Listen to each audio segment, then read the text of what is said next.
त्यांच्या मनात खूप काही साठलं होतं. शर्थीने झुंजून मुरारबाजी पडला आणि पाठोपाठ पुरंदरही.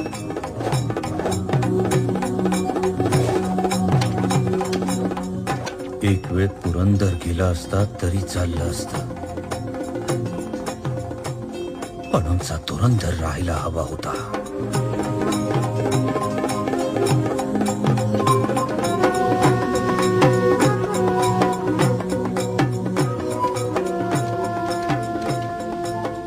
अशा प्रत्येक मुलीमध्ये आम्हाला आऊसाहेबांचंच करारी रूप दिसतं.